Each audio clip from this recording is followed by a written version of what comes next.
2020 has been a whirlwind of a year. We are living through this pandemic that it's affecting every individual all over the world in every kind of community, and I don't think anyone could have necessarily seen it coming. No one was like, "Oh yeah, 2020, that's the year of the pandemic." Like, it's a big change, and it's created numerous challenges for numerous people, of every demographic. And an article that I found very interesting related to this topic was actually from the New York Times, and it was titled, "Are Cities a Safe Place to Live During the Pandemic?"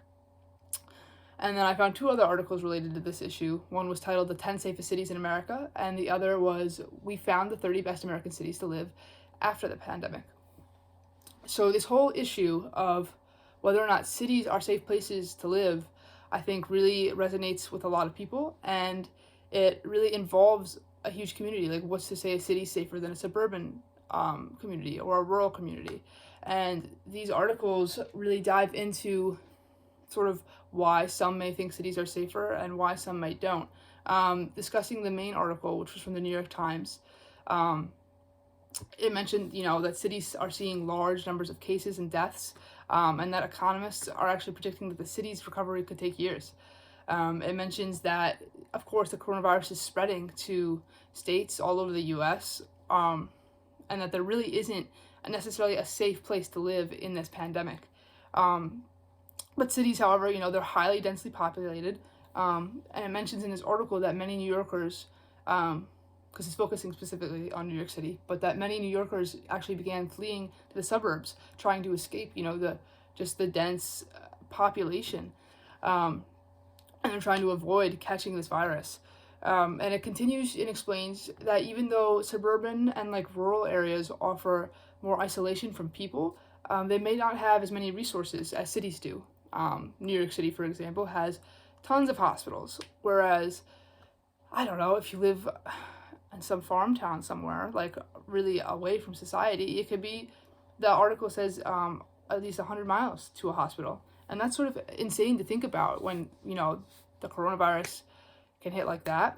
And if you have to drive 100 miles to a hospital, that doesn't sound very safe to me. I'd rather be somewhere where I can get access to, nurses and doctors. But many individuals, feel that cities are safer, and others feel that the suburbs are safer.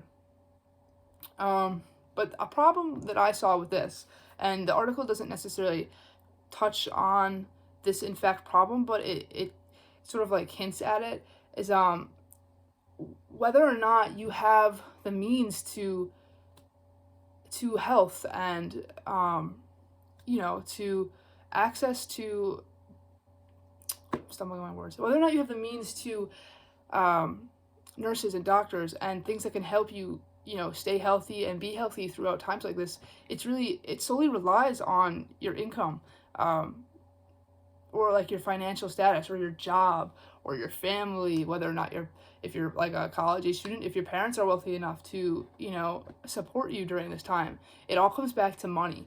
And the whole issue of money in cities is sure, you take New York City, there's a lot of people that are very wealthy that live in New York City, but there's a huge population of people that are unemployed, or that they just don't have financially stable jobs.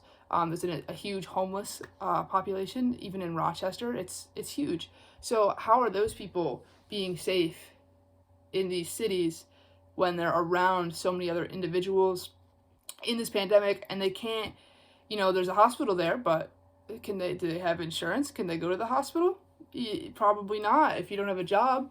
So there's a lot of factors that play into this, whether cities are safe or not. But if you take back and look at that one focus of family income or personal income, it really affects whether or not the person will be able to stay safe during this pandemic.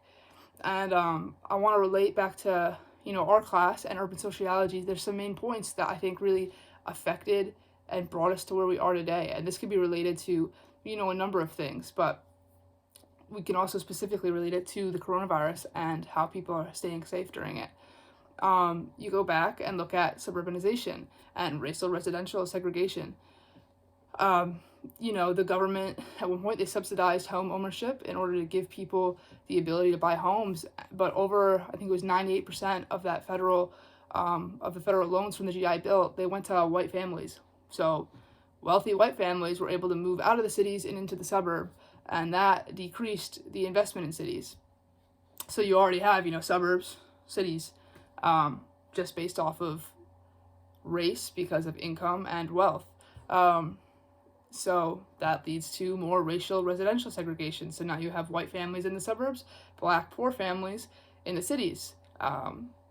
So take that, an unequal distribution of resources, and that leads to concentrated poverty within the cities. So these issues that you look at, having a poor black community in the city and wealthier, more stable people in the suburbs, that still lingers on today. Like, personally, I grew up in a very white suburb, just outside of Rochester, but then you go into Rochester and the whole demographic's completely different. The city schools are not funded as well. There's more homeless people. Like, there's no homeless people in the town I grew up in. It's not a thing. So those main issues really are still in effect today, and it's all rooted in like our systematic racism and just how this country was built around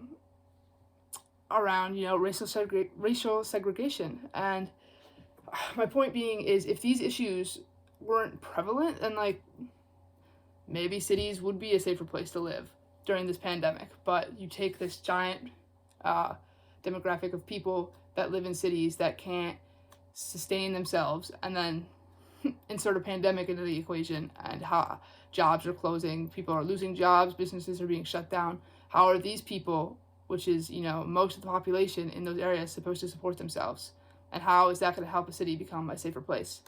So I just really thought it was interesting that these articles touched on the fact of unemployment and whether or not people really think cities are safe places to live during this time. And I think if there was more of an equal distribution of funds and resources for everybody, then they would be a safe place to live. But as it is right now, I think it's not a safe place for a large amount of people because of their financial status.